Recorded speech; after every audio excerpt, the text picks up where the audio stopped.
چند دن پہلے میں عرب والا میں حاضر ہوا،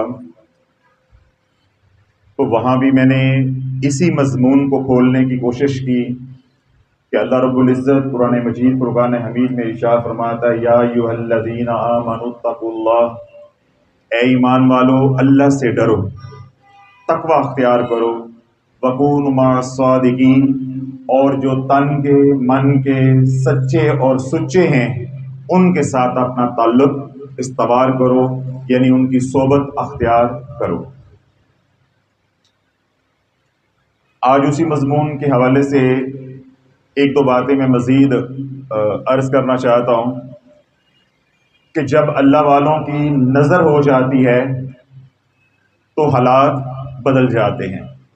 جب اللہ والوں کی نظر ہو جاتی ہے تو حالات بدل جاتے ہیں۔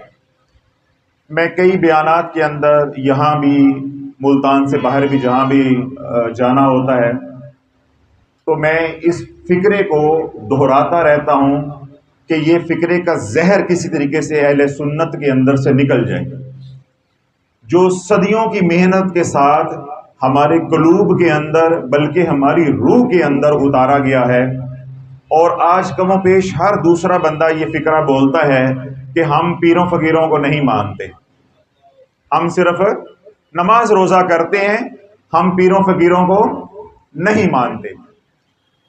کچھ لوگوں کو تو معلوم ہوتے ہیں، وہ شعوری طور پہ اس فکرے کو بول رہے ہوتے ہیں، اور 90% سے زیادہ لوگ اس فکرے کو لاشعوری طور پہ بول رہے ہوتے ہیں، انہیں اس معلوم ہی نہیں ہوتا کہ ہم کیا بول رہے ہیں، ہم کیا بول رہے ہیں۔ یہ جو میں نے تمہیداً 2-4 فکرے بولے ہیں، اگر آپ اس کو ذہن میں رکھیں گے تو پھر آپ کو اگلی بات بھی سمجھ آئے گی، اللہ کی سنت بھی سمجھ آئے گی اور قرآن بھی سمجھ آئے گا۔ اللہ رب العزت فرماتا اللہ یجتبی الیہ من یشاء ویہدی الیہ من ینیب۔ اللہ رب العزت کی سنت ہے کہ جب وہ کسی کو قبول کر لیتا ہے پھر اس کی رحمت اس بندے کو اپنی طرف کھینچ لیتی ہے، اللہ ہدایت کے فیصلے کر دیتا ہے۔ اب اللہ رب العزت کی جو سنت مبارکہ ہے وہ کیا ہے؟ اللہ یجتبی الیہ من یشاء، اللہ پہلے کسی کو اپنی بارگاہ میں بارگاہ سمدیت کے اندر قبول کرتا ہے، پھر کیا ہوتا ہے؟ اس کو اپنا بنا لیتا ہے۔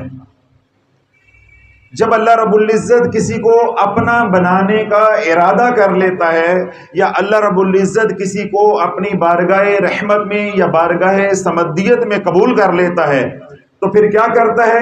اس کو دین کی سمجھ عطا فرماتا ہے۔ میں نے کہا تھا جو میں نے فکرے ابتدا میں بولے وہ ذہن میں رکھیں گے تو آپ کو میری بات سمجھ آئے گی، میں آپ کو کیا کہنا چاہتا ہوں، پھر وہ زہر آپ کے اندر جو بھرا گیا ہے وہ انشاءاللہ العزیز فقیر کے کلام کے ساتھ وہ نکل جائے گا۔ اب اللہ رب العزت کی سنت کیا ہے کہ جس کو وہ اپنا بنا لیتا ہے اس کو دین کی سمجھ عطا فرماتا ہے۔ تو دین گھر بیٹھے سمجھ آتا ہے کہ اللہ والوں کے جوڑوں میں بیٹھ کے سمجھ آتا ہے؟ اب یہ جواب آپ نے دینا ہے۔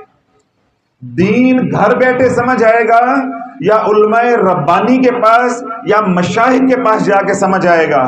دین گھر بیٹھ کے دکان پہ بیٹھ کے بیوی کی بغل میں بیٹھ کے سمجھ آئے گا، یا خود کتابیں پڑھنے سے سمجھ آئے گا، یا اللہ والوں کی صحبت میں جا کے سمجھ آئے گا؟ اللہ والوں کی صحبت میں جا کے سمجھ آئے گا۔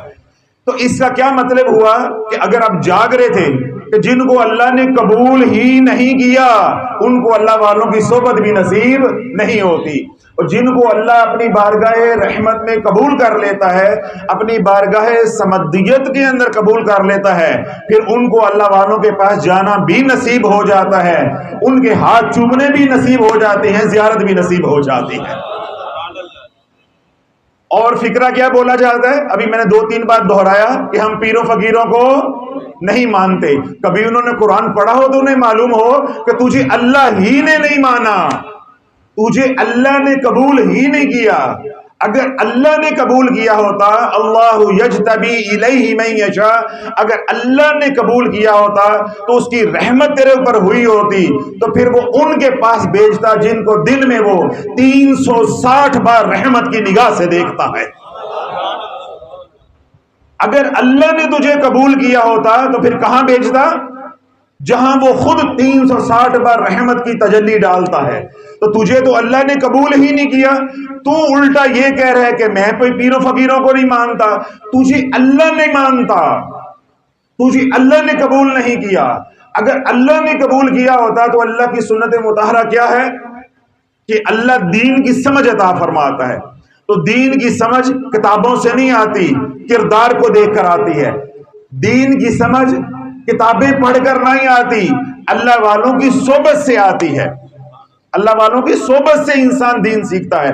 تو جس کو اللہ قبول کرتا ہے اس کو اولیاء اللہ کی صحبت بھی عطا فرما دیتا ہے. اب آپ حضرات کو پہلا نقطہ سمجھ آ گیا. اب اگلی بات سنیں. حضرت بائی یزید بستامی رحمت اللہ علیہ ایک مسجد میں نماز پڑھنے کے لیے تشریف لے گئے. وہاں اس وقت کا ایک گنڈا بدماش لچا لفنگا جس نے دنیا کی لوگوں کی زندگی، معاشرے کی زندگی اجیرن کی ہوئی تھی، یعنی اپنے وقت کا وہ یزید تھا، وہ بھی مسجد میں آ گیا. جب بھائی یزید بستامی رحمت اللہ علیہ مسجد سے نماز پڑھ کے نکلنے لگے تو وہ گڑ گڑا کے اللہ سے دعائیں مانگ رہا ہے. اے اللہ میرے پہ کرم کر دے، اے اللہ میرے پہ رحمت کر دے، اے اللہ میرے پہ کرم کر دے، اے اللہ میرے پہ فضل کر دے، مجھے معاف کر دے، میرے پہ کرم کر دے. اب بھائی یزید بستامی رحمت اللہ علیہ اس نوجوان، اس اوباش نوجوان کے پیچھے کھڑے ہو کے اس کی دعا کو سن رہے ہیں.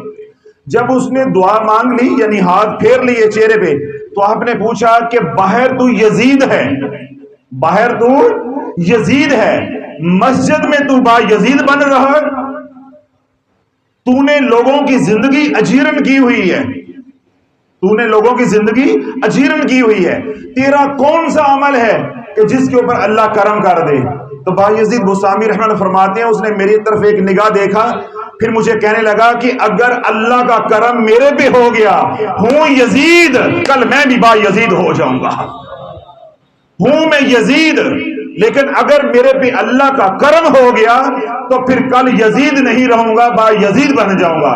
تو با یزید بستامی رحمت اللہ فرماتے ہیں کہ میں نے 40 سال جنگلوں میں ریاضت کی، مجاہدہ کیا، مجھے رب کی وہ معرفت نصیب نہ ہوئی جو اس لچے لفنگے کے ایک فکرے سے اللہ نے مجھے معرفت عطا کر دی. کہ بھائی یزید تیرا اپنا کچھ نہیں ہے، یہ محض اللہ کا فضل ہے، یہ محض اللہ کا کرم ہے. ذالک فضل اللہ یؤتیہ من یشاء واللہ ذو الفضل العظیم. یہ تو اللہ کا فضل ہے جس پہ ہو جاتا ہے، یہ تو اللہ کا کرم ہے جس پہ ہو جاتا ہے، یہ اللہ کی رحمت ہے جس پہ ہو جاتی ہے. جب فضل ہو جاتا ہے اس کا کرم ہو جاتا ہے، اس کی رحمت ہو جاتی ہے، پھر عرب والا سے بھی آ جاتے ہیں، گڑھ موڑ سے بھی آ جاتے ہیں، کراچی سے بھی آ جاتے ہیں، اور جن شہروں سے آپ حضرات آئے ہوئے ہیں وہاں سے بھی اللہ سر کے بل چلا کے لے آتا ہے. جب میرے رب کا فضل نہیں ہوتا، اس کا کرم نہیں ہوتا، اس کی رحمت کی چھینٹوں کی خیرات نہیں ملتی، تو گھر بیٹھ کے بندہ کہتا رہتا ہے ہم اسی پیراں فقیراں نو نہیں من دے، اسی نماز روزہ صرف کرنے ہیں. کہ جب رب اپنی بارگاہ سمدیت میں قبول کر لیتا ہے تو پھر کیا ہوتا ہے؟ حالات بدل جاتے ہیں. اب اس نوجوان نے کیا بات کہی بھائی یزید بستامی رحمت اللہ علیہ کو کہ اگر میرے پہ کرم ہو جاتا ہے، آج میں یزید ہوں تو کل با یزید ہوں گا. تو بھائی یزید بستامی رحمت اللہ کیا فرماتے ہیں؟ جو میں نے 40 سال جنگلوں میں ریاضت کی، مجاہدات کیے، مجھے رب کی وہ معرفت نصیب نہ ہوئی جو نوجوان کے ایک کلمے سے، ایک فکرے سے مجھے اللہ کی معرفت نصیب ہو گئی. کہ بھائی یزید زندگی میں یہ نہ سمجھنا کہ جو کچھ میں کر رہا ہوں یہ میری کوئی اپنی ہمت ہے، یہ میری کوئی اپنی ہمت ہے، یا میری کوئی اپنی طاقت ہے، یا میرا کوئی اپنا عمل ہے. نہیں، ذالک فضل اللہ یؤتیہ من یشاء واللہ ذو الفضل العظیم. یہ تو میرے اللہ کا فضل ہے جو با یزید پہ ہو گیا ہے، یہ اللہ کا فضل ہے جو با یزید پہ ہو گیا. تو اللہ والوں، جب اللہ والوں کے ساتھ نسبت ہوتی ہے، اللہ والوں کے ساتھ تعلق ہوتا ہے، اب آپ ذرا توجہ رکھیے گا، وہ زہر آلودہ فکرہ بھی ذہن میں رکھیے گا کہ ہم پیروں فقیروں کو نہیں مانتے، ہم اللہ کو مانتے ہیں، ہم اللہ کو مانتے ہیں. مجھے یہ بتائیں، ماں باپ کو مانتے ہیں؟ بولیں ذرا، کون کون ماں باپ کو مانتا ہے؟ کوئی منکر بیٹھا ہو؟ آج تو ایک بھی نہیں ہے اس میں. یعنی ماں باپ کا کوئی منکر نہیں ہے، کوئی منکر نہیں ہے. اب مجھے بتائیں، جس جذبے سے آپ نے پہلے سوال کا جواب دیا ہے کہ ماں باپ کو کون کون مانتا ہے، تو میرے سمیت سب نے ایک ہاتھ بھی نہیں کھڑا کیا، دو دو کھڑے کیے ہیں کہ ہم سب مانتے ہیں۔ مجھے یہ بتائیں کہ ماں باپ اللہ کی رحمت ہیں کہ نہیں؟ ماں باپ اللہ کی رحمت ہیں کہ نہیں؟ ماں باپ اللہ کی شفقت ہیں کہ نہیں؟ بولو بولو، ماں باپ اللہ کا کرم ہیں کہ نہیں؟ اے بد نصیب، تو ماں باپ کو مانتا ہے کہ یہ اللہ کا فضل ہے، یہ اللہ کا کرم ہے، یہ اللہ کی رحمت ہے، اے بد نصیب تو کہاں کھو گیا ہے؟ کس بات نے تجھے گمراہ کر دیا ہے؟ جنہوں نے تجھے بدنی طور پہ جنم دیا ہے، پالا ہے، ان کو تو مانتا ہے کہ یہ اللہ کا کرم بھی ہے، اللہ کی رحمت بھی ہے، اللہ کا فضل بھی ہے۔ جو تجھے اللہ سے ملا رہے ہیں وہ اللہ کا فضل نہیں ہے، وہ اللہ کا کرم نہیں ہے، وہ اللہ کی رحمت نہیں ہے۔ جو تجھے عالم امر سے، عالم ارواح سے، جو تجھے عالم امر سے، عالم ارواح سے، عالم خلق میں لے کر آئے، یعنی روح کی دنیا سے تجھے تخلیق اس دنیا میں عالم امر سے عالم خلق میں لے کر آئے، اس دنیا سے اس دنیا میں لے کر آئے، تو ان کو مانتا ہے جو تجھے اس یہاں سے اللہ کے ساتھ جوڑ رہے ہیں، تو انہیں نہیں مانتا؟ تو انہیں نہیں مانتا کہ وہ اللہ کی رحمت نہیں ہے، وہ اللہ کا کرم نہیں ہے؟ اللہ والو، ایک بستی کے اندر ایک عالم ہو، صرف ایک عالم دین ہو، ایک شیخ ہو، اور ساری بستی مجاہدوں کی ہو۔ ذرا توجہ رکھیے گا میں کیا کہہ رہا ہوں۔ اگر یہ بات سمجھ آ گئی تو پھر مزید اس پہ کلام کرنا نہیں، پھر ہم اپنے موضوع کی طرف آ جائیں گے۔ ایک بستی ہے، آپ تصور کریں کوئی بھی علاقہ ہے، ایک بستی ہے، اس پہ 5,000 10,000 لوگ رہ رہے ہیں، صرف ایک عالم ہے، ایک شیخ ہے، باقی سارے کے سارے زاہد ہیں، عابد ہیں۔ کون ہیں؟ زاہد ہیں، عابد ہیں، صبح روزہ رکھتے ہیں اور رات کو اللہ اللہ کرتے ہیں، ایسے زاہد اور عابد ہیں۔ لیکن ایک کون ہے؟ عالم ہے۔ اللہ والو سارا دن روزہ رکھیں گے اور ساری رات عبادت کریں گے، ادھر عالم ہے یا شیخ ہے، وہ عشاء کی نماز پڑھ کے لمبی تان کے سو جائے گا۔ اللہ کو شیخ کی نیند ان تمام عابدین سے زیادہ محبوب ہے۔ اللہ کو شیخ کی جو نیند ہے، سونا ہے، وہ 5,000 2,000 6,000 جتنے بھی عابدین ہیں، جتنے بھی عابد ہیں، زاہدین ہیں، زاہد ہیں، عبادت گزار ہیں، جتنے بھی متقی پرہیزگار ہیں، اللہ کو ان کی عبادت اتنی محبوب نہیں ہے جتنا شیخ کا سونا محبوب ہے، یا جتنا عالم دین کا سونا محبوب ہے۔ اب سوال یہ ہے، وہ بستی کے اندر 5,000 لوگ ہیں، 3,000 لوگ ہیں، 10,000 لوگ ہیں، ان کو عبادت کا بتایا کس نے ہے؟ ان کو اللہ کا بتایا کس نے ہے؟ ان کو 5 وقت کی نماز بتائی کس نے ہے؟ ان کو اللہ اللہ بتائی کس نے ہے؟ اور لوالو پہلی بات، ان کو پاک ہونا بتایا کس نے ہے؟ وضو کرنا کس نے بتایا ہے؟ کون سا دین کا علم ہے جو انہوں نے خود گڑھ لیا ہے؟ وہ عالم کے محتاج نہیں ہے۔ تو اللہ والو، جس طرح ہم بچے اپنے والدین کے محتاج ہیں، ایسے ہی امت شیوخ کی، مشائخ کی، علماء کی محتاج ہے۔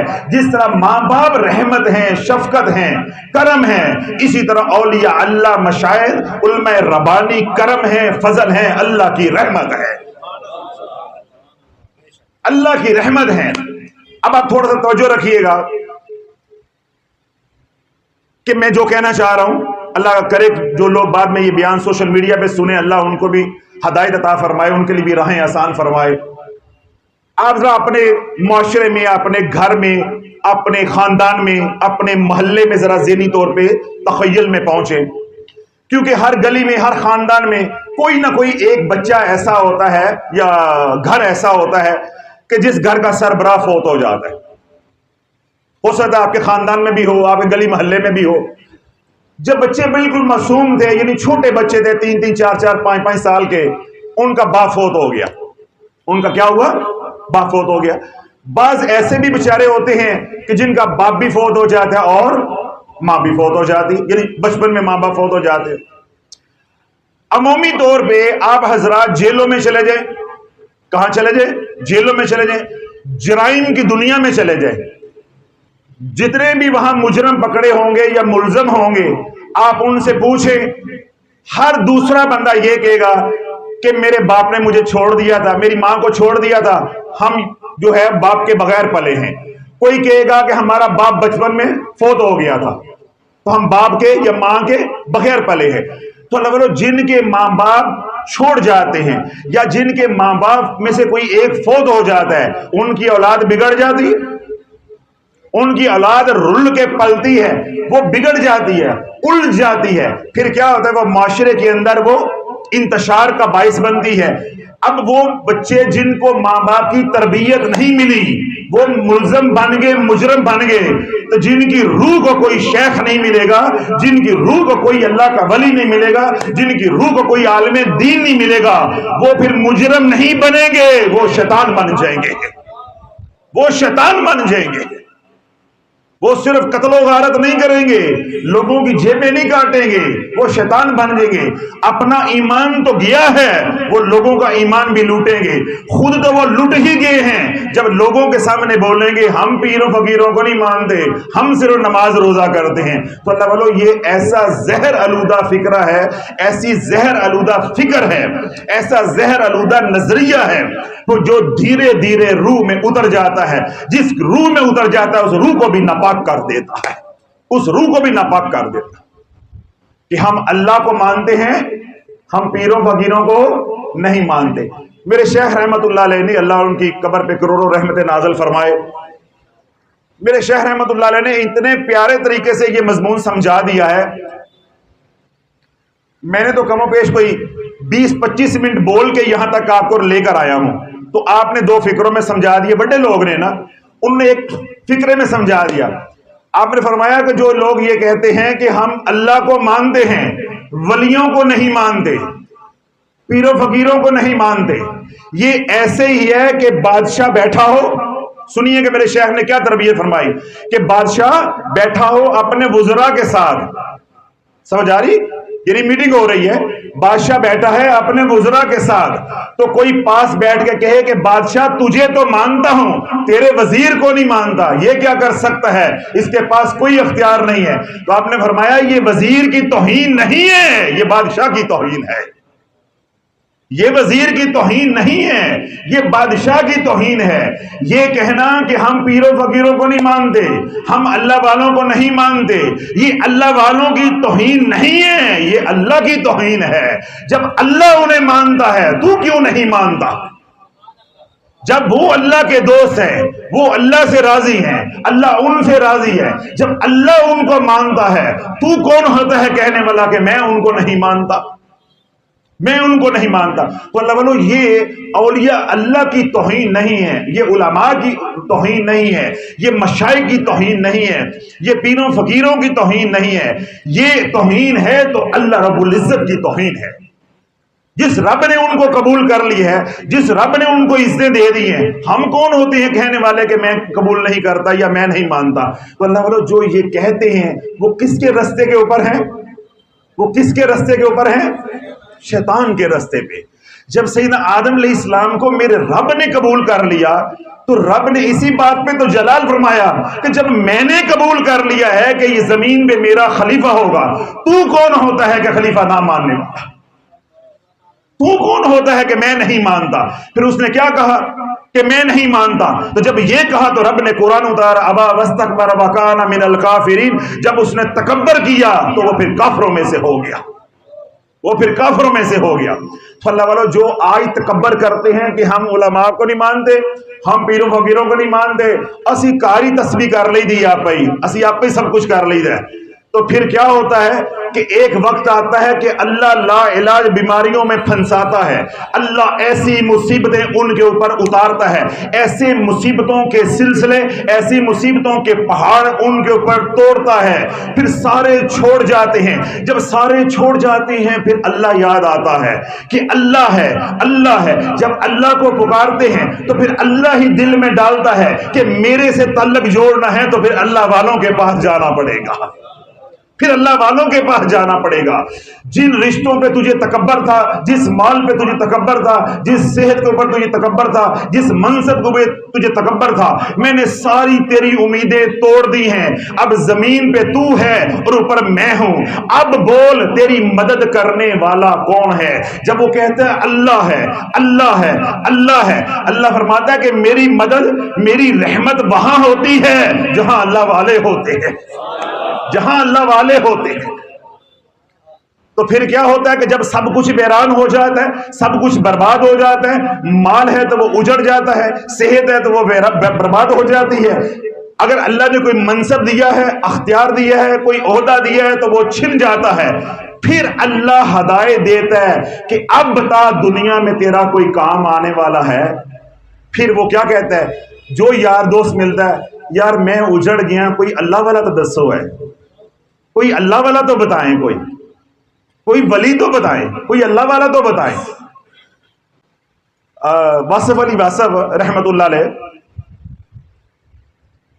ایک دفعہ لاہور میں الحمرا آرٹ کونسل کے اندر بیان کر رہے تھے شان اولیاء اللہ کے اوپر. تو وہاں کچھ لوگ بیٹھے تھے، جس طرح مجمع بیٹھا ہوا ہے، آپ حضرات بیٹھے.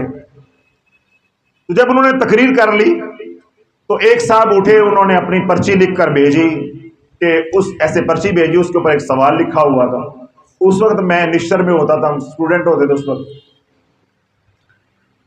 اس پرچی پہ لکھا تھا کہ ولی کون ہوتے ہیں، ولی کون ہوتے ہیں. واصف علی واصف رحمت اللہ علیہ نے، وہ فقیر آدمی تھے، اپنی دانش کے مطابق اس کا جواب دیا. وہ مطمئن نہیں ہوا. آخر وہ کھڑا ہو گیا مجمع کے اندر. اس نے کہا جی ہم ولیوں کو نہیں مانتے. کیا کرتے ہیں؟ ولیوں کو نہیں مانتے. تو میں نے ابھی کیا کہا کہ واصف علی واصف درویش آدمی تھے، ملنگ آدمی تھے. آپ نے اسی ٹون کے اندر، یعنی واصف علی واصف رحمت اللہ علیہ نے اسی مستی کے اندر آپ نے فرمایا علی کو نہیں مانتے. میرا خیال آپ کو بھی بات سمجھ نہیں آتی. اس نے کیا کہا تھا کہ ولی کو نہیں مانتے. تو آپ نے، وہ ملنگ تھے، درویش آدمی تھے، آپ نے اسی مستی میں یوں کرتے ہاتھ ہلاتے کہا اچھا علی کو نہیں مانتے.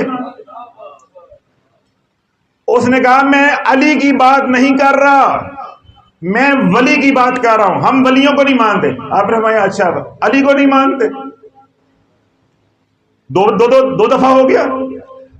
تیسری بار اس کو بھی غصہ آ گیا. اس نے بھی غصے کے ساتھ کہا حضرت صاحب میں یہ کہہ رہا ہوں کہ ہم ولیوں کو نہیں مانتے، علی کی بات نہیں کر رہے. تو آپ نے فرمایا کہ علی ولی نہیں ہے. کیا علی ولی نہیں ہے؟ اگر تو ولیوں کو نہیں مانتا تو اس کا مطلب تو علی کو نہیں مانتا. تو جو علی کو نہیں مانتا وہ علی کے رسول کو نہیں مانتا. تو جو رسول کو نہیں مانتا وہ اللہ کو کیسے مانتا ہوگا؟ تو کون سی توحید لیے پھر رہا ہے؟ تو کون سی توحید لیے پھر رہا ہے؟ تو کون سا موحد بنا پھر رہا ہے؟ تیرا کون سا ایمان ہے کہ تو علی کو نہیں مانتا؟ تو اگر علی کو مانتا ہے تو ولی کیوں نہیں مانتا؟ اگر علی ولی نہیں ہے تو زمانے میں کوئی ولی نہیں ہے. اگر علی ولی نہیں ہے تو پھر سن لو کہ زمانے میں کوئی ولی نہیں ہے. تو اللہ والو ہماری گمراہی یا ہماری جہالت کا یہ لیول ہے. اور ہم بنے کیا پھر رہے ہیں؟ مباحد. کیا بنے پھر رہے ہیں؟ مباحد. تو اللہ والو جب اللہ والوں کی نظر ہو جاتی ہے تو اللہ والوں کی نظر اللہ ہی کی نظر ہے. حضور علیہ الصلوۃ والسلام کی نظر اللہ ہی کی نظر ہے. اگر آپ اپنی اولاد سے پیار کرتے ہیں تو یہ آپ نہیں پیار کرتے، اللہ پیار کرتا ہے. اگر آپ اپنی اولاد پہ شفقت کرتے ہیں تو یہ آپ نہیں کرتے، اللہ شفقت کرتا ہے. اگر آپ اپنی اولاد پہ کرم کرتے ہیں تو آپ کرم نہیں کرتے، یہ کریم کرم کرتا ہے. بے نہیں جب اللہ والوں کے پاس ہم جاتے ہیں وہ ہمیں محبت بھری نگاہ سے دیکھتے ہیں، دعائیں دیتے ہیں، ان کی نگاہ کرم ہمارے پہ ہوتی ہے. تو یہ نگاہ کرم ان کی نگاہ کرم نہیں ہے، یہ کملی والے کی نگاہ کرم ہے. تو کملی والے کی نگاہ کرم اللہ ہی کی نگاہ کرم ہے. جب تک اللہ نہیں چاہتا نبی نہیں چاہتا، تو جب تک اللہ اس کے رسول نہیں چاہتے تو غلام کیا چاہ لیں گے؟ وَمَا تَشَاءُونَ إِلَّا أَن يَشَاءَ اللَّهُ رَبُّ الْعَالَمِينَ، جب تک اللہ ہی نہ چاہے بندے کے چاہنے سے کیا ہو جاتا ہے؟ بندے کے چاہنے سے کیا ہو جاتا ہے؟ میں ایک بات کرتا ہوں، اگلی بات آپ کو سمجھ آئے گی۔ ملتان 40 لاکھ آبادی کا شہر ہے۔ کتنی آبادی کا شہر ہے؟ 40 لاکھ۔ جہاں آپ حضرات تشریف فرما ہیں، جن علاقوں سے بھی آپ آئے ہوئے ہیں، جب تک میرے کملی والے نے، میرے لجپال نے، میرے ہادی نے، میرے مرشد نے مجھے حکم نہیں دیا تھا دعوت و تبلیغ کا کام کرنے کے لیے، یعنی ممبر پہ بیٹھنے کی اجازت نہیں تھی، یہ جتنے علاقہ جس بلاک میں آپ بیٹھے ہوئے ہیں، اس بلاک کے سارے بابے میرے ہاتھ چومتے تھے۔ توجہ ہے؟ یعنی یہ میں آپ کو 15 16 سال 17 سال پرانی بات سنا رہا ہوں۔ یہ سارے اہل علاقہ کیا کرتے تھے؟ میرا ماتھا بھی چومتے تھے، ہاتھ بھی چومتے تھے، بڑی دعائیں دیتے تھے وغیرہ وغیرہ۔ جب میں مسند پہ بیٹھا پھر یہی سارے دشمن بن گئے، یہی سارے کیا بن گئے؟ دشمن بن گئے کہ ہم نہیں مانتے، کہ ہم نہیں مانتے۔ تو اللہ والو، یہی بات انسان کو گمراہ کرتی ہے کہ کل تک میں ٹھیک تھا، آج میں نے اللہ کے ولیوں کی محبت کو بیان کرنا شروع کیا، کملی والے کے عشق کو بیان کرنا شروع کیا، اللہ کی توحید کو بیان کرنا شروع کیا، اور جو مخلوق اللہ سے دور ہے اس کو اللہ کے ساتھ جوڑنا شروع کیا، تو کہتے ہیں ہم اللہ کو تو مانتے ہیں مگر تجھے نہیں مانتے، اللہ کو تو مانتے ہیں تجھے نہیں مانتے۔ پھر اس کا نتیجہ کیا نکلا ہے کہ آپ ہزاروں روپیہ کرایہ لگا کے اتنی دور دراز سے آگے ہیں، یہ آواز ان کے گھروں میں بھی جا رہی ہے، آنا نصیب نہیں ہے۔ اب نقطہ سمجھ آ گیا کہ آپ اتنی گرمی میں گھر بار چھوڑ کے، اپنے دفاتر چھوڑ کے، اپنے کام کاج مصروفیات چھوڑ کے ہزاروں روپے کرایہ لگا کر آگے ہیں، اتنا سفر کر کے آگے ہیں، یہ آواز ان کے گھروں میں جا رہی ہے، ان کے کلیجے میں اللہ اتار رہا ہے، لیکن اللہ ان کے دل میں اترنے نہیں دے رہا، دل میں اترنے نہیں دے رہا۔ کیوں؟ میں نے یہی بات اللہ والوں کہی ہے کہ اللہ کو مانتے ہو، اللہ والوں کو نہیں مانتے، تو یہ اللہ والوں کی توہین نہیں ہے، یہ اللہ کی توہین ہے۔ تو جب اللہ کی توہین ہوتی ہے پھر اللہ والوں کے پاس جانے کی توفیق ہی نہیں دیتا۔ پیران پیر سیدنا شیخ عبد القادر جیلانی رحمۃ اللہ علیہ، ہمارے سلسلہ علیہ قادریہ کے امام، آپ نے اپنی ساری زندگی بڑی اسودہ انداز میں گزاری ہے۔ ایک تو اللہ رب العزت نے آپ کو مال دیا تھا، نعمتیں دی تھی، پھر دوسرا آپ نے بڑا رکھ رکھاؤ کے ساتھ زندگی کو گزارا ہے۔ تو پیران پیر سیدنا شیخ عبد القادر جیلانی رحمۃ اللہ علیہ جو وہ توپ پہنتے تھے، جبہ مبارک پہنتے تھے، انتہائی وہ قیمتی ہوتا تھا، اور اس کے اوپر ہیرے جوہرات وہ جڑے ہوئے ہوتے تھے۔ اس سے بعض دفعہ آپ پگڑی لگاتے، یعنی امامہ شریف لگاتے، اس امامہ شریف کے اندر قیمتی موتی جو ہے وہ جڑے ہوئے ہوتے، یعنی تاج نما جو ہے وہ امامہ شریف ہوتا تھا۔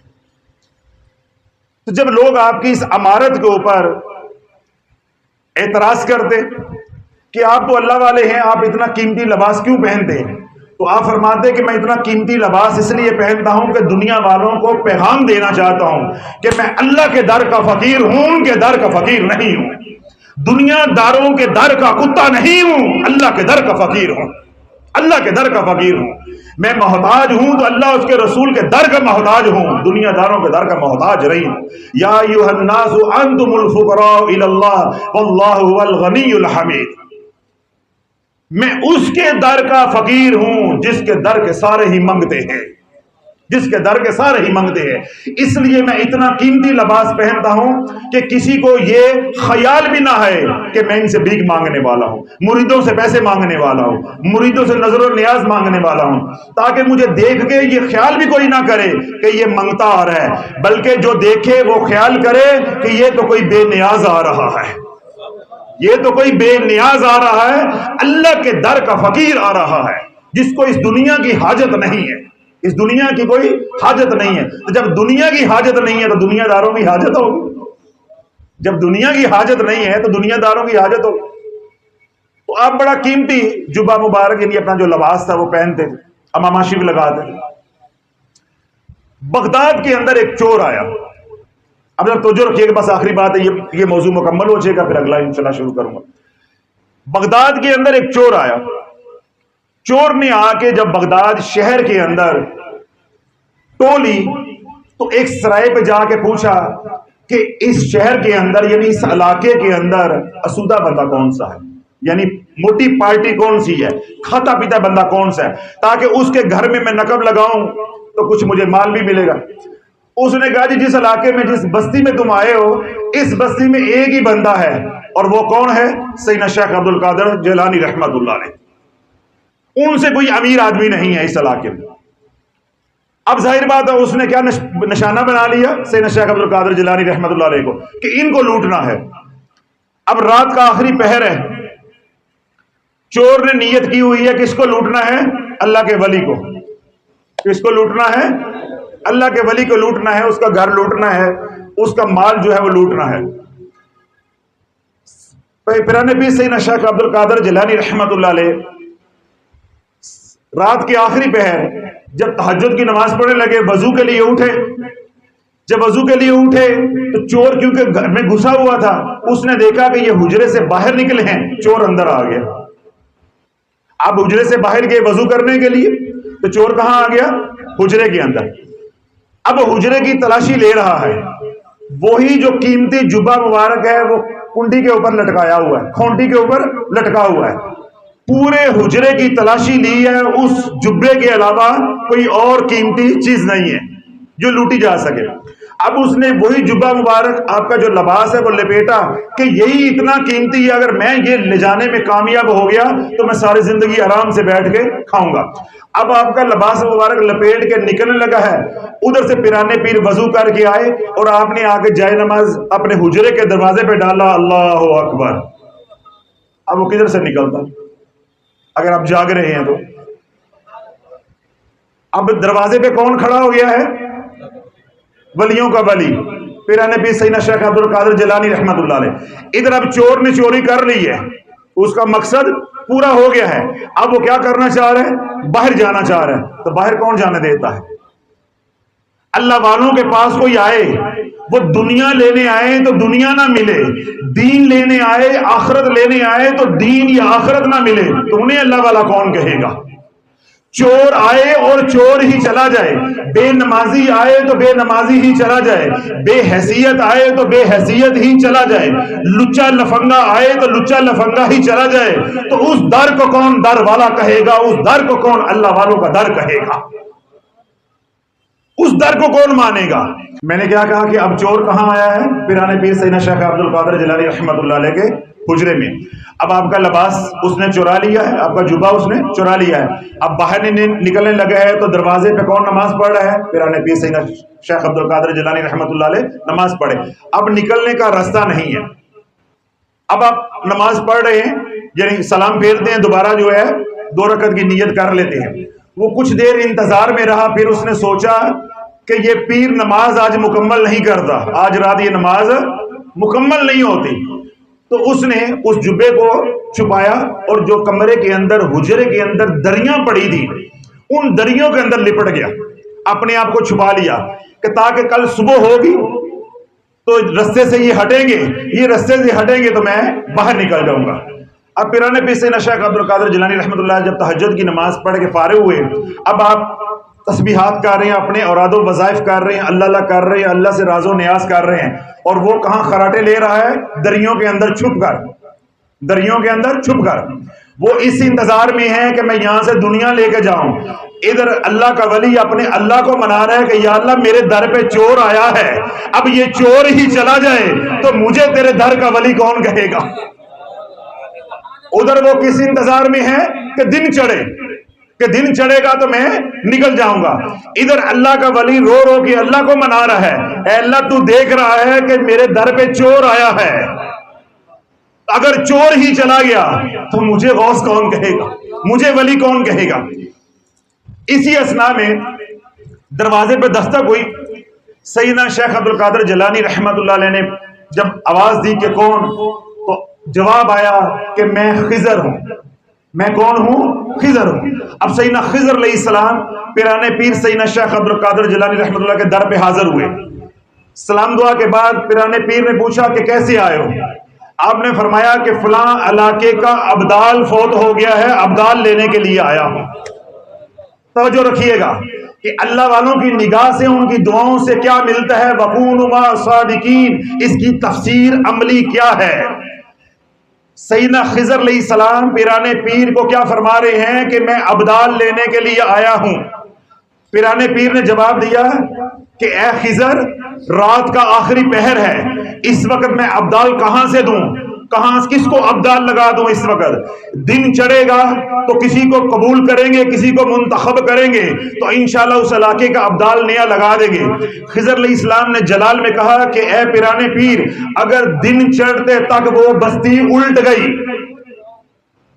جس بستی میں اللہ کا ولی نہیں ہوتا، اس بستی میں رحمت نہیں ہوتی، اس بستی میں صرف گناہگار ہیں، ابدال دنیا سے چلا گیا ہے، اگر دن چڑھنے سے پہلے رب کا عذاب اس بستی پہ آ گیا، وہ بستی الٹ گئی تو ذمہ دار کون ہوگا؟ تو پیرانے پیر سیدنا شیخ عبد القادر جیلانی رحمۃ اللہ جلال میں آئے، آپ نے فرمایا کہ رات کا آخری پہر ہے، میرے پاس کوئی نہیں ہے جس کو ابدال لگاؤں، اگر تو کہتا ہے کہ دن چڑھنے سے پہلے بستی الٹ گئی تو ذمہ دار میں ہوں گا، تو جاؤ وہ جو دریوں میں لپٹا ہوا ہے اسی کو ابدال لگا دے، اسی کو ابدال لگا دے۔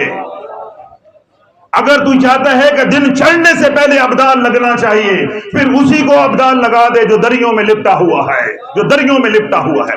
اب سیدنا خضر علیہ السلام اس چور کے پاس گئے، اس کو کہا کہ ابدال اٹھو، ابدال اٹھو۔ جب ایک بار کہا وہ سہم گیا کہ میں پکڑا گیا ہوں، اس نے جواب نہیں دیا۔ جب دوسری بار کہا اس نے جواب نہیں دیا۔ جب تیسری بار سیدنا خضر علیہ السلام نے جلال میں آ کے کہا کہ اے ابدال اٹھو، آپ کی تشکیل کر دی ہے پیرانے پیر سیدنا شیخ عبد القادر جیلانی رحمت اللہ علیہ نے، میں آپ کو لینے کے لیے آیا ہوں۔ چور نے دریوں میں سے آواز دی، صفوں میں سے آواز دی کہ خدا کی قسم میں چور ہوں، میں ابدال نہیں ہوں۔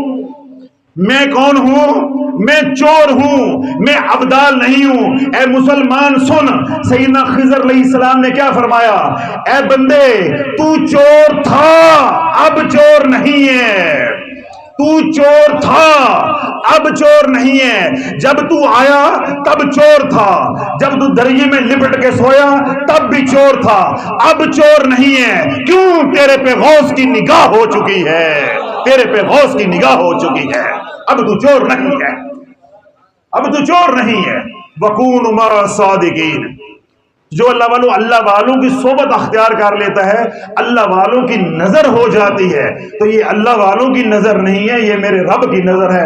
اللہ یجتبی الیہ من یشاء ویہدی الیہ من ینیب۔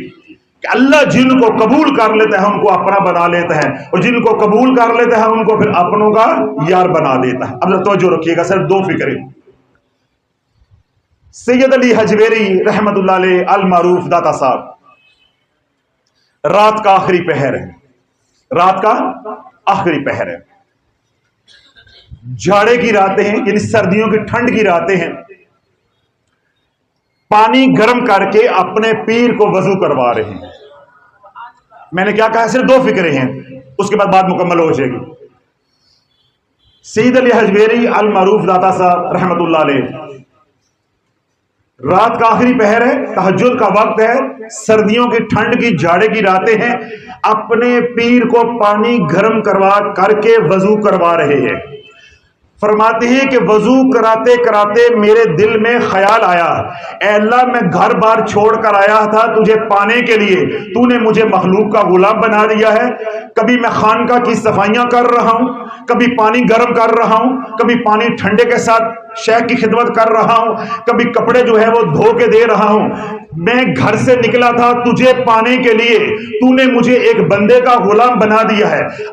سید علی حجویری رحمۃ اللہ فرماتے ہیں کہ جب میرا پیر وضو کر کے فارغ ہوا، وضو کر کے فارغ ہوا، تو جو میرے اندر بات چل رہی تھی وہ بات انہوں نے بھانپ لی، پھر میرے کندھوں کے درمیان میں ہاتھ رکھ کے کہا کہ سید علی حجویری سن، جس کو اللہ قبول کر لیتا ہے اس کو پھر اللہ والوں کی صحبت میں بھیج دیتا ہے، اللہ والوں کا غلام بنا دیتا ہے۔ اے سید علی حجویری سن، جس کو رب اپنی بارگاہ میں قبول کر لیتا ہے اس کو پھر اللہ والوں کا غلام بنا دیتا ہے۔ تو جو اللہ والوں کا غلام بنتا ہے در حقیقت یہ اس بات کی دلیل ہے کہ اللہ نے اس کو اپنی بارگاہ میں قبول کر لیا ہے۔ جو اولاد اپنی ماں باپ کی فرما بردار بن جاتی ہے، اللہ والوں یہ ماں باپ کا کمال نہیں ہے تم چھاتی چوڑی کر کے چلو، فخر کے ساتھ چلو، تمہاری اولاد کو اللہ نے قبول کر لیا ہے۔ یہ تمہارا کمال نہیں ہے کہ تمہاری اولاد فرما بردار ہے، یہ تمہارا کمال نہیں ہے کہ تمہاری اولاد 5 وقت کی نمازی ہے، یہ تمہارا کمال نہیں ہے کہ تمہاری اولاد خانقاہ سے کسی کے جڑی ہوئی ہے، یہ میرے رب کا کرم ہے کہ تیری اولاد کو قبول کر لیا ہے۔ تو جن کی اولاد کو اللہ قبول کر لیتے ہیں وہ ماں باپ کی فرما بردار ہو جاتی ہے، وہ ماں باپ پہ جوتے نہیں اٹھاتی بلکہ جوتے اٹھا کے پیچھے چلتی ہے، وہ ماں باپ پہ ہاتھ نہیں اٹھاتی بلکہ ماں باپ کی کمر کے اوپر ہاتھ رکھتی ہے، سہارا بنتی ہے۔ تو اللہ والو یہ ماں باپ کا کمال نہیں ہے، یہ ماں باپ کا کرم نہیں ہے، یہ تو کرم میرے اللہ کا ہے، میرے اللہ کا ہے۔ ہمیں نظر نہیں آتا، ہم تعریف کرتے ظاہر والے کی، ہم کہتے اس کی اولاد بڑی اچھی ہے، اس کی اولاد بڑی نمازی ہے، اس کی اولاد بڑی پرہیزگار ہے۔ اللہ والو حقیقت کیا ہے کہ اس کی اولاد کو اللہ نے قبول کر لیا ہے، اس کی اولاد کو قبول کر لیا ہے۔ جہاں سے میں نے بات شروع کی یا عارف اللہ میں نے بات کی وہ کیا تھی کہ جب اللہ والوں کی نظر ہو جاتی، جب اللہ والوں کی نظر ہو جاتی، میں آپ حضرات کو آج وہ عمل بتا رہا ہوں، اللہ والوں وہ عمل اگر آپ اپنی زندگی کا حصہ بنا لیتے ہیں، اپنے معمولات میں شامل کر لیتے ہیں، تو آج اگر آپ کے اوپر نظر نہیں بھی ہے تو کل نظر ہو جائے گی، آج نظر نہیں ہے تو کل نظر ہو جائے گی۔ اور جب آپ مکمل میری بات سنیں گے پھر آپ کو معلوم ہوگا کہ جس ہستی کی میرے اوپر نظر ہو جائے گی پھر اس نظر کے بعد میں کسی نظر کا محتاج نہیں رہ جاؤں گا۔ بات سمجھ آئیے کہ نہیں آئی؟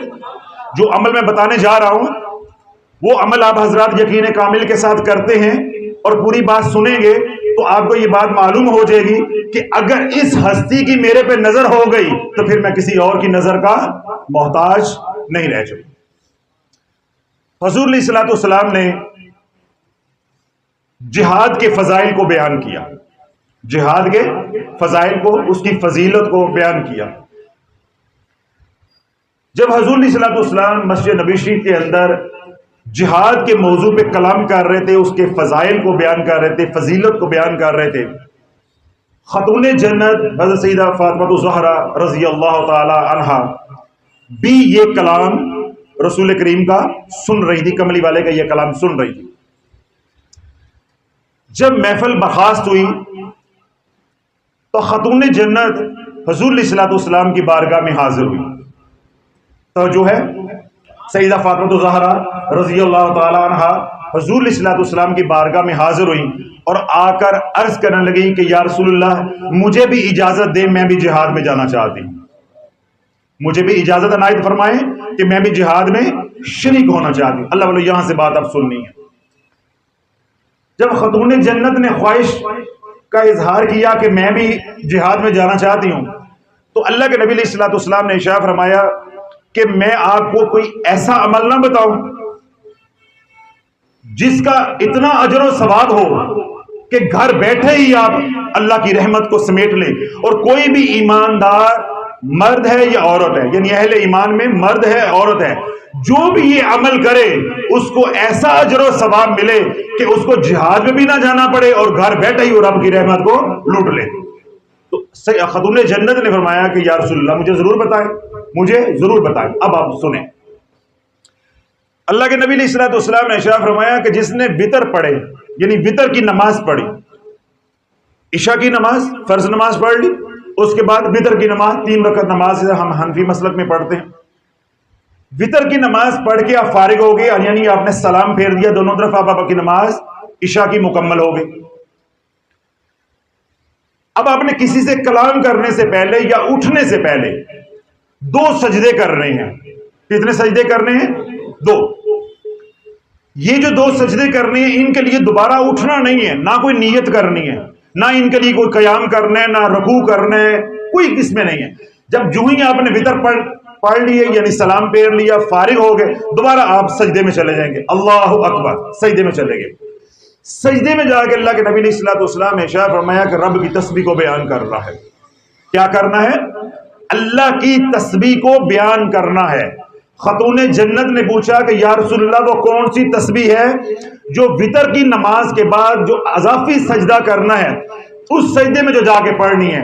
تو اللہ کے نبی علیہ الصلوۃ والسلام نے فرمایا کہ جب تو وتر کی نماز پڑھ لے پھر تو دوبارہ سجدہ کر، اللہ اکبر، اب سجدے میں چلے گئے، اب پڑھ سبوح قدوس ربنا ورب الملائکۃ والروح، سبوح قدوس ربنا ورب الملائکۃ والروح، سبوح قدوس ربنا ورب الملائکۃ والروح۔ یہ تسبیح کو تو نے 5 بار پڑھنا ہے۔ کتنی بار؟ 5 بار۔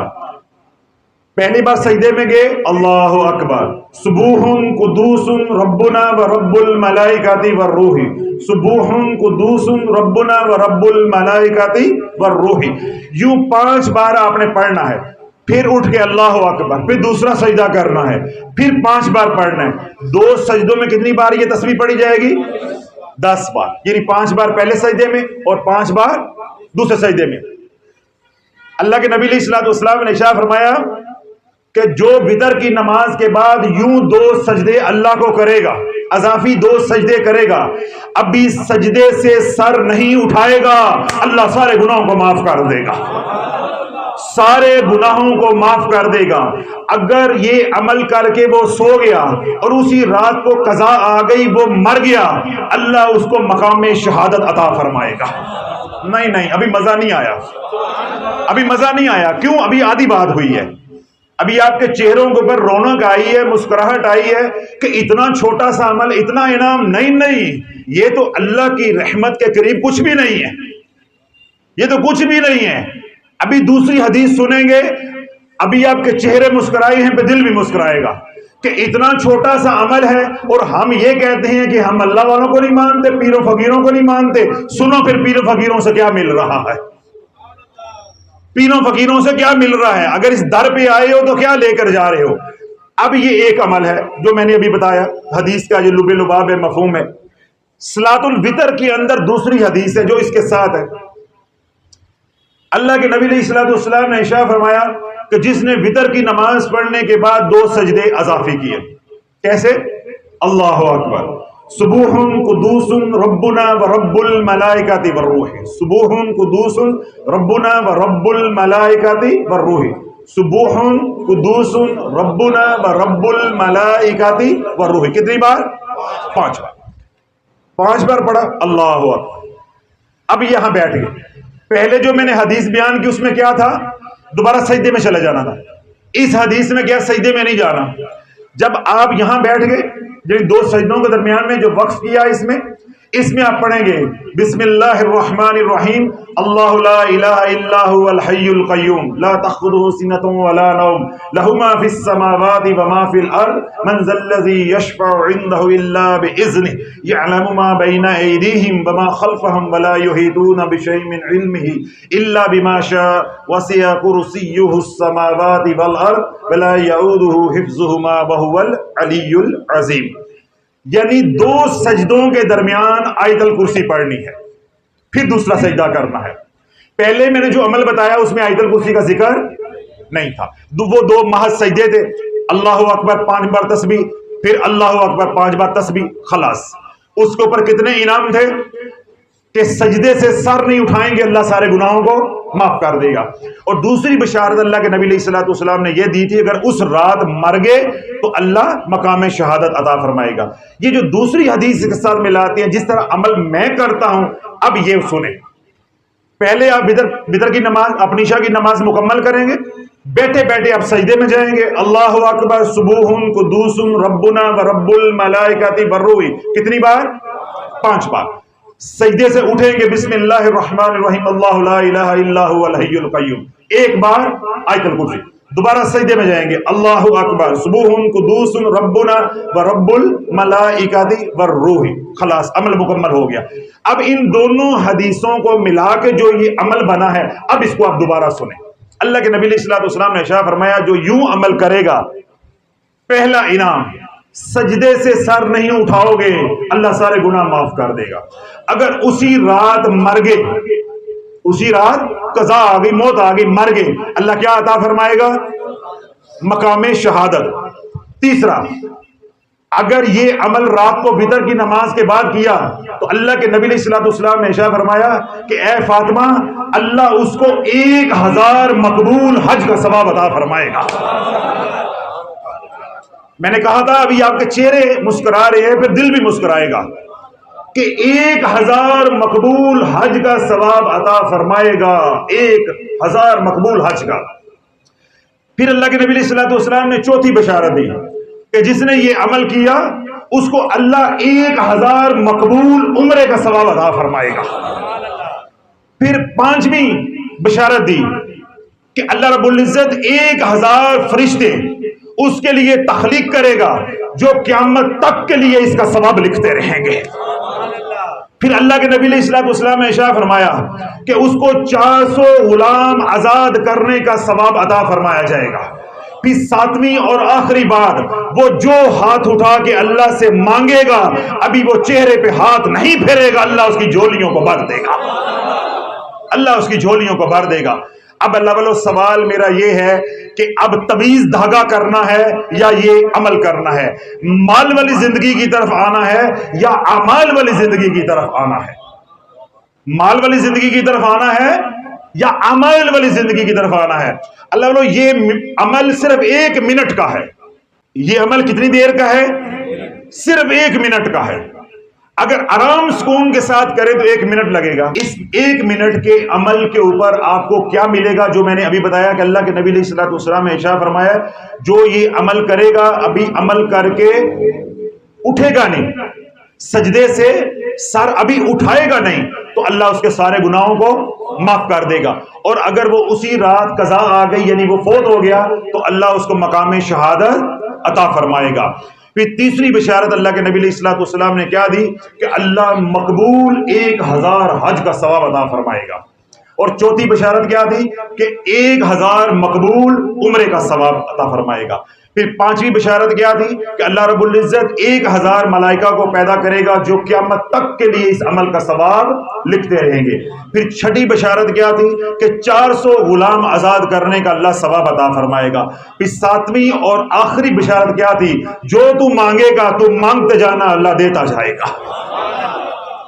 اب میں نے دوبارہ عمل دوہرا دیا، اب کوئی اس کے اندر اشکال تو نہیں رہ گیا؟ یعنی ساتویں اور آخری بشارت کیا ہے؟ تو مانگتے جانا، اللہ دیتا جائے گا۔ تو میں نے یہ بات اللہ والوں کہی تھی کہ اب مجھے بتاؤ کہ مال والی زندگی کی طرف جانا ہے یا اعمال والی زندگی کی طرف آنا ہے؟ جب اعمال والی زندگی کی طرف آ جاؤ گے، اللہ والوں مال تو ویسے ہی مل جائے گا، پھر مال تو ویسے ہی مل جائے گا۔ اب مجھے بتائیں کہ یہ عمل کرتے ہوئے کتنا وقت لگتا ہے؟ 1 منٹ۔ اگر میں نے کم کہا ہے تب بتاؤ، 1 منٹ سے اوپر کا یہ عمل ہے ہی نہیں۔ اور پھر یہ ایسا عمل ہے کہ یہ چھوٹ نہیں سکتا، اسی کا چھوٹے گا جس کے اوپر بدبختی آ جائے گی۔ تو بدبختی سب سے بڑی کس پہ آتی ہے؟ جس سے اللہ نماز کی توفیق چھین لیتا ہے، جس کو اللہ کفر کے رستے پہ چلانا کا ارادہ کر لیتا ہے، اللہ اسے نماز کی توفیق چھین لیتا ہے، اس کو بے نمازی بنا دیتا ہے۔ اللہ مال دے دیتا ہے، اولاد دے دیتا ہے، بیوی دے دیتا ہے، گھر دے دیتا ہے، گاڑی دے دیتا ہے، صحت دے دیتا ہے، یہاں تک کہ اللہ بادشاہت بھی دے دیتا ہے، لیکن اللہ نماز کی توفیق نہیں دیتا۔ وَلَا ذِكْرُ اللَّهِ أَكْبَرُ، یہ اللہ کا سب سے بڑا ذکر ہے۔ ساری نعمتوں کی ساری نعمتیں اللہ دے دے گا، سارے کاموں کے کرنے کی اللہ توفیق دے دے گا، جس سے اللہ ناراض ہوگا اللہ سجدوں کی توفیق کو سلب کر لے گا، سجدوں کی توفیق کو چھین لے گا۔ جو نماز نہیں پڑھ رہا سمجھ لو کہ اس کی بدبختی کے دن آگے ہیں، اس کا نام اللہ نے بدبختوں میں لکھ دیا ہے، اس لیے یہ بے نمازی ہو گیا۔ اس لیے میرے شہر میں تو فرمایا کرتے تھے کہ کسی بندے کو آپ اللہ کا ذکر کرتے دیکھو، جب آپ دیکھیں وہ تسبیح ہاتھ میں ہے، کوئی نہ کوئی پڑھ رہا ہے، کوئی تسبیح پڑھ رہا ہے، اللہ اکبر، سبحان اللہ، الحمدللہ، کچھ بھی پڑھ رہا ہے، جب آپ کسی بندے کو ہر پر اللہ کا ذکر کرتے دیکھو تو سمجھ جاؤ اس بندے کا ذکر اللہ کر رہا ہے۔ میرا خیال نقطہ سمجھ نہیں آیا آپ کو؟ آ گیا ہے؟ کسی بندے کو آپ اللہ کا ہر پل ذکر کرتے دیکھو تو سمجھ جاؤ کہ اللہ اس کا ذکر کر رہا ہے. کیوں؟ جب تک اللہ بندے کو یاد نہیں کرتا، بندے کی اوقات نہیں کہ اللہ کو یاد کرے. اللہ پہلے رحمت کی تجلی ڈالتا ہے تو بندہ متوجہ ہوتا ہے. سورج کی کرنیں ہمارے آنکھوں میں پڑتی ہیں تو ہم سورج کی طرف متوجہ ہوتے ہیں. روشنی ہماری آنکھوں میں پڑتی ہے تو ہم ادھر متوجہ ہوتے ہیں. اگر تب بھی بات سمجھ نہیں آئی، جب آپ بائک چلا رہے ہوتے ہیں، گاڑی چلا رہے ہوتے ہیں روڈ کے اوپر، سامنے والی گاڑی آ رہی ہے تو اس کی آنکھیں، اس کی لائٹ آپ کی آنکھوں میں پڑتی ہے، آپ اس گاڑی والے کی طرف متوجہ ہوتے ہیں. تو جب تک اس کی روشنی آپ کی آنکھوں میں نہیں پڑی تھی آپ متوجہ تھے؟ تو وہ تو نور ہے، وہ تو نور ہے. تو جب اللہ رب العزت کی تجلی انسان پہ پڑتی ہے تو وہ اس کا ذکر کر اٹھتا ہے، بولنا شروع کرتا، اللہ اللہ، سبحان اللہ، الحمدللہ، اللہ اکبر، جو بھی اس کو اللہ توفیق دے دیتے. اس لیے میرے شہر مطابق دوسری بات فرماتے تھے، اگر کسی بندے کو دیکھو، اس کا حال حوال پوچھو، حال حوال پوچھو، اس کی ہر بات کے اندر شکر ہو، وہ اللہ کی رضا پہ راضی ہو، یعنی اس کی زبان پہ کوئی ناشکری نہ ہو. آپ حال حوال پوچھیں، گھر کا کیا حال ہے، کاروبار کا کیا حال ہے، وہ مطمئن ہو تو سمجھ لو کہ وہ راضی نہیں، اللہ اس سے راضی ہے، اللہ اس سے راضی ہے. جب بندے سے اللہ راضی ہو جاتا ہے اس کی زبان پہ شکر آ جاتا ہے، اور جب اللہ کسی بندے کا ذکر کرتا ہے اس بندے کی زبان پہ اللہ کا ذکر آ جاتا ہے. اور جب کسی بندے سے اللہ راضی ہو جاتا ہے اور اس بندے کو اللہ اپنا بنانا چاہتا ہے، اس کو اپنا قرب، اپنی معرفت، اپنی محبت اور پھر اپنے در کی فقیری عطا کرنا چاہتا ہے، اللہ اس کو سجدوں کی توفیق عطا فرما دیتا ہے، اس کو سجدوں کی توفیق عطا فرما دیتا ہے. پھر اگلی بات کھولوں گا تو آپ ناراض ہو جائے کہ حضرت صاحب سخت فکرے بول رہے ہیں. جس سے اللہ روٹھ جاتا ہے، جس کے بختوں میں بدبختی لکھ دیتے ہیں، جس کے نصیبوں میں اللہ روڑے ڈال دیتا ہے، اس سے سجدوں کی توفیق کو سلب کر لیتا ہے، اس سے سجدے کرنے نصیب نہیں ہوتے. کوئی شخص نماز پڑھ رہا ہے تو دیکھ کر کہو کہ یہ اللہ کی بارگاہ میں مقبول ہو گیا ہے، یہ اللہ کی بارگاہ میں مقبول ہو گیا ہے. آپ خود ہیں، آپ کی بیوی ہے، آپ کا بیٹا ہے، آپ کا رشتہ دار ہے، آپ کا ہمسایہ ہے، کوئی بھی شخص ہے، اس کو نماز پڑھتے دیکھتے ہو تو سمجھ جاؤ کہ اللہ اب اس کو پاک کرنے پہ آ گیا ہے. اللہ اس کو کیا کرنے پہ آ گیا؟ پاک کرنے پہ. ان الصلاۃ تنہی عن الفحشاء والمنکر، نماز بے شک برے کاموں اور بے حیائی کے کاموں سے، فحاشی کے کاموں سے روکتی ہے. تو اللہ جو نماز پڑھنا شروع ہو گیا، اللہ نے ارادہ کر لیا ہے کہ اس کے ظاہر کو بھی میں نے پاک کر دینا ہے، اس کے باطن کو بھی میں نے پاک کر دینا ہے. تو جس کا ظاہر بھی ناپاک، جس کا باطن بھی ناپاک کرنے پہ اللہ آ جاتا ہے، اللہ سجدوں کی توفیق سلب کر لیتا ہے. تو میں نے کیا کہا کہ سجدوں کی توفیق اسے ہی نہیں ہوگی جس کے نصیب میں اللہ نے بدبختی لکھ دی ہے. تو اگر آپ کو نماز پڑھنے کی توفیق ہے تو اس عمل کی چھٹی ہو ہی نہیں سکتی. جب بھی وتر پڑھے، روزانہ پڑھے گے انشاءاللہ، جب بھی وتر پڑھے، گھر میں نماز پڑھی ہے یا بقیہ نماز گھر میں پڑھی ہے، سفر میں ہے، جہاں کبھی پڑھی ہے، اپنے دفتر میں پڑھی ہے، اپنے کاروبار کی جگہ پہ پڑھی ہے، جب وتر کی نماز پڑھی، سلام پھیر لیا، فارغ ہو گئے، 2 سجدے کریں گے. پہلے سجدے میں جا کے کیا پڑھیں گے؟ تسبیح، سبوح قدوس ربنا ورب الملائکۃ والروح 5 بار. پھر دوسرے سجدے میں جانے سے پہلے 1 بار آیت الکرسی. پھر دوسرا سجدہ کریں گے، اس میں کیا پڑھیں گے؟ سبوح قدوس ربنا ورب الملائکۃ والروح. اس پہ جو ملے گا وہ میں نے تفصیل کے ساتھ بار بار دہرا دیا ہے کہ کیا انعامات ملیں گے. پھر اللہ والو، مانگنا آپ کا کام ہے، سکھانا فقیر کا کام تھا. میں نے پسینہ نکال کے آپ کو سکھا دیا ہے کہ اللہ کی رحمت جو بن پہ ہوگی، اللہ نے تیرے نبی کے ساتھ وعدہ کیا ہے اور تیرے نبی نے تیرے تک یہ بشارت پہنچائی ہے کہ تو مانگتے جانا، اللہ دیتا جائے گا. پھر تو مانگنا، یا اللہ میرے گھر میں جادو ہے، میں جادو سے برباد ہو گیا ہوں، یا اللہ یہ جادو کو دور کر دے. تیرے گھر میں بیماری ہے، تو اللہ کے سامنے ہاتھ پھیلانا، یا اللہ میری بیوی بیمار ہے، میرا بیٹا بیمار ہے، میرا فلاں بیمار ہے، اے اللہ میرے گھر سے بیماریاں نکال دے. تیرے گھر میں لڑائی جھگڑے ہیں، اللہ کے سامنے جھولی پھیلانا، یا اللہ بیٹے بچے آپس میں لڑتے ہیں، اولاد آپس میں لڑتی ہے، اے اللہ میرے سے دیکھا نہیں جاتا، رات کھانا بنا ہوتا ہے، کھانا نصیب نہیں ہوتا، اے اللہ میرے گھر میں لڑائیاں نکال دے اور میرے گھر میں خوشیاں ڈال دے. بیٹیوں کے رشتے نہیں ہو رہے، اللہ سے مانگے. بیٹے ہیں پڑھ لکھ گئے ہیں، ڈگری ہے، کاروبار نہیں ہے، نوکری نہیں ہے، ملازمت نہیں ہے، اللہ سے مانگیں۔ جو بھی زندگی کے مسائل ہیں ان کو کس سے مانگنا ہے؟ عامل سے جا کر۔ کس سے مانگنا ہے؟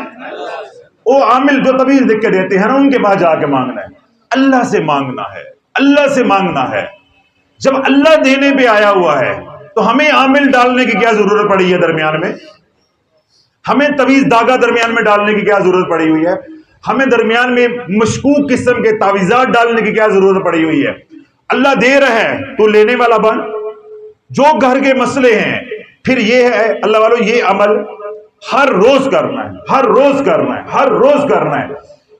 پھر جب تیرے سارے زندگی کے مسئلے ختم ہو جائیں، گھر میں جادو ختم ہو جائے، بندشیں ختم ہو جائے، مالی تنگ دستی ختم ہو جائے، بچوں کے رشتے نہیں ہو رہے، وہ ہو گئے، تیرا فرض ادا ہو گیا، بیٹیوں کے مسئلے اللہ نے حل کر دیے، اب تو کیا ہو گیا ہے؟ سکون.com، اب ٹھنڈا ہو گیا، سارے کام ہو گئے، لیکن عمل نہیں چھوڑنا۔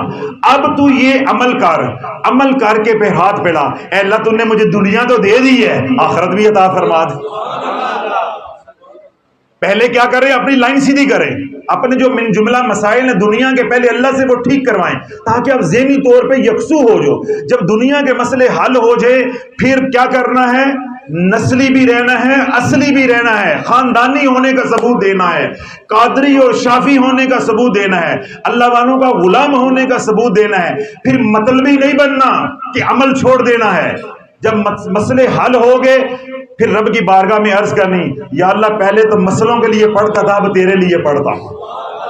پہلے تو دنیا کے لیے پڑھتا تھا، اب میں محض تیری رضا کے لیے پڑھتا ہوں۔ اے اللہ پھر عرشوں سے آواز دے گا، بندے پہلے تو کہتا تھا بیٹی کا رشتہ، بندش، جادو، گھر میں لڑائیاں، گھر میں بیماریاں، میں نے سب کچھ ختم کر دیا، جو مانگا میں نے دے دیا، اب یہ عمل تو میرے لیے کر رہا ہے، اب بول میں کیا کروں؟ پھر رب کی بارگاہ میں کہنا ہے، اے اللہ اپنی محبت عطا فرما دے، کملی والے کی غلامی عطا فرما دے، اپنا قرب عطا فرما دے، اپنی معرفت عطا فرما دے۔ بس آپ مانگتے جانا، اللہ کے قرب کی، اللہ کی معرفت کی، اللہ کی محبت کی، حضور علیہ الصلوۃ والسلام کی غلامی کی کوئی حد نہیں ہے۔ تو مانگتے جانا، تا دم موت اس عمل کو کرتے جانا، حضور کی غلامی پاتے جانا، اللہ کی محبت پاتے جانا، اللہ کا قرب پاتے جانا، اللہ کی معرفت پاتے جانا۔ انشاءاللہ العزیز یہ عمل تو ساری زندگی کرتا جائے گا۔ فقیر اللہ کی عزت کی قسم کھا کے کہہ رہا ہے، جب تو دنیا سے جائے گا، جب تو دنیا سے مرے گا، زمانے میں تیرے سے بڑا کوئی اللہ کا ولی نہیں ہوگا، زمانے میں تیرے سے بڑا کوئی اللہ کا ولی نہیں ہوگا۔ جب یہ تو عمل ساری زندگی کرتا رہے گا، تو میں نے کیا کہا کہ جب تو اس دنیا سے جائے گا، مرے گا، تیرے سے بڑا کوئی زمانے کا ولی نہیں ہوگا۔ اللہ تجھے ایسا مقام عطا کرے گا، صرف 1 منٹ اپنی زندگی کا اللہ کو دے دے۔ 23 گھنٹے 59 منٹ جو مرضی کر، 23 گھنٹے 59 منٹ تیرے ہیں، یہ صرف 1 منٹ اللہ کو دے دے، محض اللہ کے لیے۔ اور اس 1 منٹ میں کیا کرنا ہے؟ 2 سجدے اور 1 بار آیت الکرسی، اور 2 سجدوں میں 10 بار اللہ کی تسبیح بیان کرنی ہے، سبوح قدوس ربنا و رب الملائکۃ والروح۔ اب دنیا کے مسئلے پہلے ہم نے حل کر لیے، جاگ رہے ہیں، دنیا کے مسئلے ہم نے پہلے اللہ سے حل کروا لیے، اب ہم کیا پڑھ رہے ہیں؟ اللہ کے ساتھ یاری لگانے کے لیے۔ اب تو ہم مزے لے رہے ہیں نا، اللہ کے ساتھ یاری، اللہ کے ساتھ تعلق لیے۔ جب یہ عمل 1 منٹ کا آپ کرتے رہیں گے، 1 منٹ کا عمل کرتے رہیں گے، 2 مہینے، 4 مہینے، 5 مہینے، 6 مہینے، محض اللہ کی رضا کے لیے، جب اللہ کی رحمت چھم چھم تیرے اوپر برستی رہے گی، پھر تیرا دل کرے گا میں حضرت صاحب کو فون کر کے پوچھوں، حضرت صاحب اے عمل بس ایک بار ہی کر سکنے؟ سمجھ آئی حضرت صاحب بات؟ پھر تیرے اندر سی آواز آئے گی کہ حضرت صاحب ہوں مزہ آن لگا تو تسی کہندے ہو ایک بار کرنا ہے، کیا میں یہ عمل بار بار نہیں کر سکتا کہ میں بار بار یہ سجدے کروں، میں بار بار یہ عمل کروں؟ نہیں، عمل ویسے ہی کرنا ہے جیسے اللہ کے نبی نے بتایا ہے۔ اللہ کے نبی نے 1 بار بتایا ہے، میں کون ہوتا ہوں 2 بار بتانے والا؟ تجھے اللہ 1 بار میں ہی اتنا دے دے گا کہ تیرے سے سنبھالا نہیں جائے گا، تیرے سے سنبھالا نہیں جائے گا۔ ہاں جب تجھے چاٹ لگ جائے، اس عمل کی لذت آنی شروع ہو جائے، تو محض یہ عمل کس کام کے لیے کر رہا ہے؟ اللہ کی محبت، اللہ کا قرب، اللہ کی معرفت اور مدینے والے کی غلامی کے لیے، 4 کاموں کے لیے جب یہ تو عمل کرنا شروع کر دے، پھر تو نے کیا کرنا ہے کہ جب تو یہ دعا مانگ لے، پھر تھوڑی دیر بیٹھ کے اللہ سے راز و نیاز کر، اللہ سے باتیں کر، دل ہی دل میں اللہ سے باتیں کر کہ اے اللہ تجھے سجدے کرتا ہوں، تجھے سجدے کرتا ہوں، اے اللہ تیرے سے بات کرنی نہیں آتی، تو مجھے بات کرنی تو سکھا دے، اے اللہ یہ آنکھیں کمزور ہیں، ناپاک ہیں، تجھے دیکھ نہیں سکتی، جس کے اندر تو جلوہ گھر ہے اسے دکھا دے، جس کے اوپر تو تجلی رحمت فرماتا ہے، تجلی ذاتی فرماتا ہے، تجلی جلالی فرماتا ہے، تجلی جمالی فرماتا ہے، اے اللہ مجھے وہ دکھا دے، اے اللہ مجھے وہ دکھا دے۔ جب اللہ سے راز و نیاز کرو گے، اے اللہ تو نظر نہیں آتا، پھر جس نے تجھے دیکھا ہے وہ دکھا دے۔ سمجھ گئے کدھر میرا اشارہ ہے؟ اے اللہ تجھے میں نہیں دیکھ سکتا، پھر جس نے تجھے دیکھا ہے اسے دکھا دے، اسے دکھا دے۔ جب میں اسے دیکھ لوں گا تو بالواسطہ تجھے دیکھ لوں گا۔ تو اللہ سے یہ راز و نیاز شروع کریں گے۔ جب یہ اور 5 دن 10 دن 20 دن ہر بندے کی اپنی استعداد ہوتی ہے، جب یہ راز و نیاز کرو گے اللہ والوں، کسی دن رب کی رحمت جوش میں آئی ٹانکا لگ جائے گا، جوڑ لگ جائے گا۔ اب اس جوڑ کو مضبوط کرنا ہے۔ کیا کرنا ہے؟ مضبوط کرنا ہے۔ ہم نے سجدے کے اندر تسبیح کیا پڑھی ہے؟ زور سے بولیں ماشاءاللہ، سبوح قدوس ربنا و رب الملائکۃ والروح۔ اب آپ کا تعلق اللہ کے ساتھ بننا شروع ہو گیا، اللہ کے ساتھ تعلق بننا شروع ہو گیا۔ اب اللہ والو یہی تسبیح 700 بار کرنی ہے۔ کتنی بار کرنی ہے؟ 700 بار، یعنی 7 تسبیحیں 100 دانے والی اس کی کرنی ہے، تو وہ کتنا ہو جائے گا؟ 700 بار۔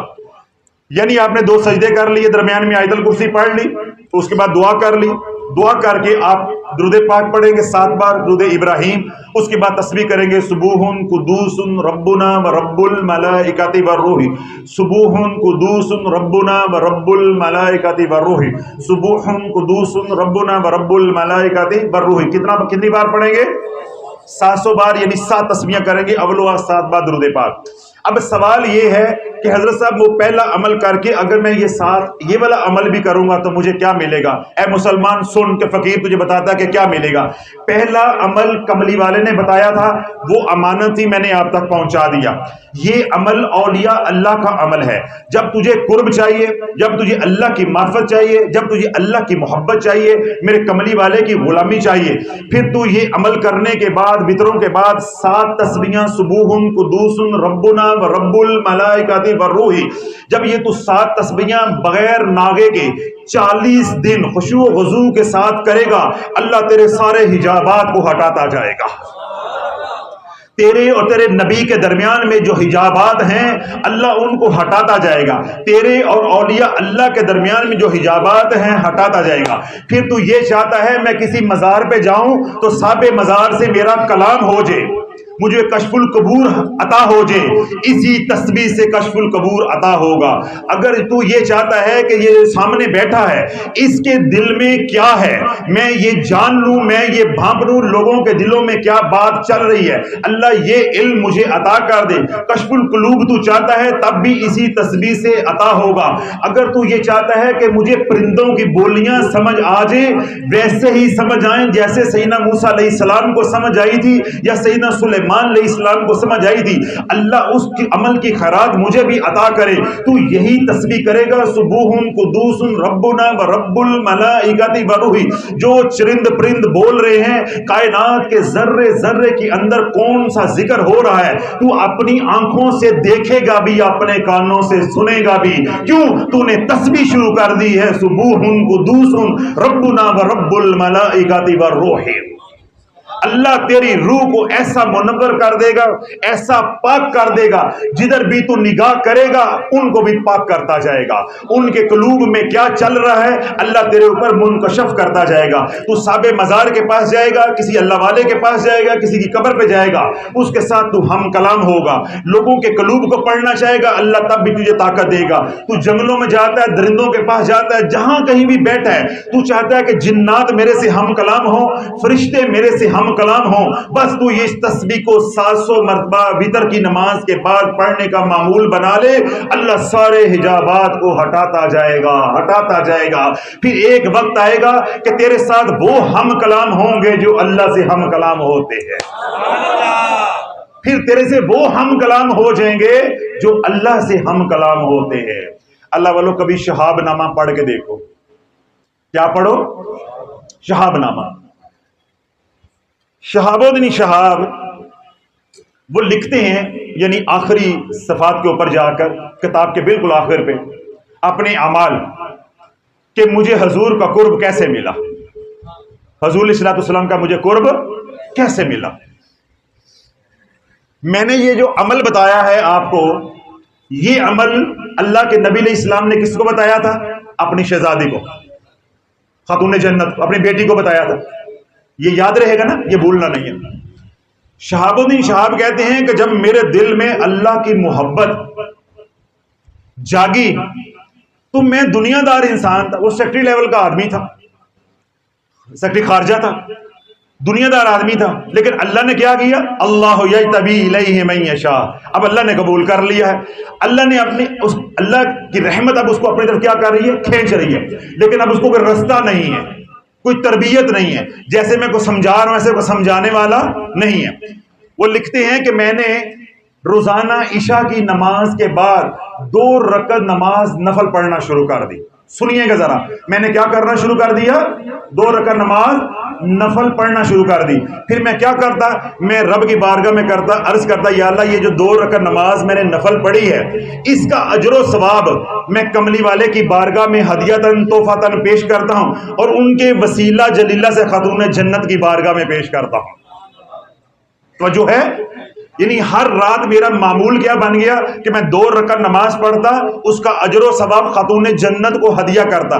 فرماتے ہیں کہ میرا یہ معمول رہا۔ ایک رات میں بیڈ پہ سویا ہوا تھا، ایک رات میں اپنے بیڈ پہ اپنے کمرے میں سویا ہوا تھا، تو اوپر سے ایک پرچی گری، اوپر سے ایک پرچی گری۔ جب میں نے پرچی کو کھول کے پڑھا تو وہ جواب خاتون جنت کی طرف سے تھا۔ اس میں تحریر تھا کہ تو اس قابل تو نہیں ہے، تو اس قابل نہیں ہے کہ تجھے کملی والے کی محبت مل جائے، تجھے کملی والے کی محبت مل جائے۔ اب فرماتے کہ میرے پاس قطب الدین بختیار کاکی کھڑے ہیں، خواجہ معین چشتی اجمیری رحمت اللہ علیہ کے مرید اور بابا فرید کے پیر، وہ کھڑے ہیں۔ اب وہ کیا فرما رہے ہیں جب یہ پرچی گرتی ہے کہ تو اس قابل نہیں تھا کہ تجھے تیرے اوپر خاتون جنت کی نظر ہو جاتی یا کملی والے کی غلامی ہو جاتی، مگر اے شہاب الدین شہاب تیری سفارش بڑی ڈاڈی ہے، تیری سفارش بڑی ڈاڈی ہے۔ خاتون جنت نے اپنے بابا سے سفارش کی ہے کہ یہ روز مجھے ہدیہ دیتا ہے، یہ دینے پہ قادر نہیں ہے پھر بھی دیتا ہے، ہم دینے پہ قادر ہیں، اس کو محروم کیسے رکھ دیں۔ شہاب الدین شہاب ہمیں کچھ دینے پہ قادر نہیں ہے، وہ مجبور ہو گئے، عاجز ہو گئے، 2 رکعت نماز نفل کے ثواب ہمیں روز بھیج رہا ہے، روز ہدیہ بھیج رہا ہے، روز ہمیں گفٹ آ رہا ہے، روز ہمیں گفٹ آ رہا ہے، روز ہمیں ہدیہ آ رہا ہے، روز ہمیں ایصال ثواب آ رہا ہے، اور ہم اس کو خالی رہنے دیں؟ یہ نہیں ہو سکتا۔ تو خاتون جنت نے اپنے بابا سے منظوری لے کر قطب الدین بختیار کاکی رحمت اللہ علیہ کی ڈیوٹی لگائی کہ شہاب الدین شہاب کی تربیت تیرے ذمہ ہے، شہاب الدین شہاب کی تربیت کرنا اب تیرے ذمہ ہے۔ انہوں نے روحانی طور پہ شہاب الدین شہاب کی تربیت جو ہے وہ فرمائی ہے۔